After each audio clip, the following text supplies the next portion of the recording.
Okay, so I just wanted to show you guys how to install and remove the rod, for example, on a 277, 2184, or an 81, anything like that, a Bendix Hydromax. Okay, so you're going to have your clevis, of course, coming out the end of the shaft, and it's held in there with a rubber grommet.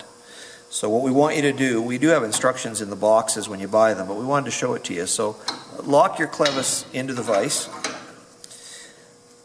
and you got to squeeze it pretty hard. Now this one, of course, has two holes. Some of them are single eyelet, in which you would turn the clevis the other way, because you want to hold it so you don't squish any of these holes, of course. And then using a rubber hammer, pretty good hammer, you've got to hit the back surface to dislodge that rubber. Now sometimes you got to hit them a couple times, but if you give them a good swat close to the center,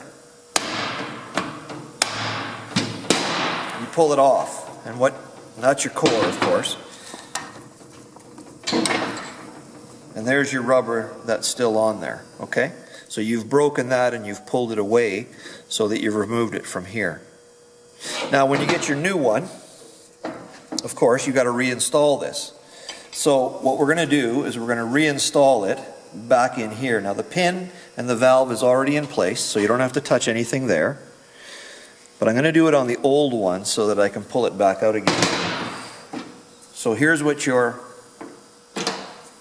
clevis is going to look like, using a little bit of lube.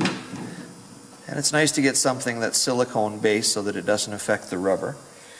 You're going to push your grommet back on there, and it locks in place around that groove, right? You can see that?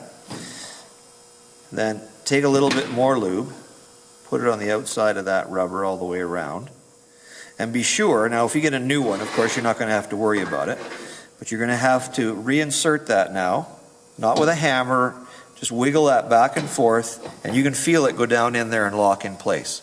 So now the clevis is back in place, okay? A couple other things we wanted to show you when it comes to the motor. So your motor, of course, has got a ball in one side that seals the circuit. So this is a new motor, so it's got so you can see the ball that's down inside there, that little chuck ball. It drops inside the recess. The cap goes back on. And with that cap on there, you're going to leave that in place. Now normally, you want that to be flush, just like that.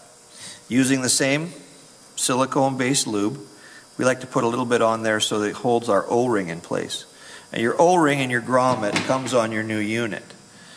So put your O-rings back on there, like so. And that's going to hold it in place, because it's a lot easier to put this back on when this is sitting in your vise. So you're going to put that, hold it securely in your vise, and you're going to set that motor back on there, it can only go one way, and put your bolts in. And that's all you got to do, reinstall it.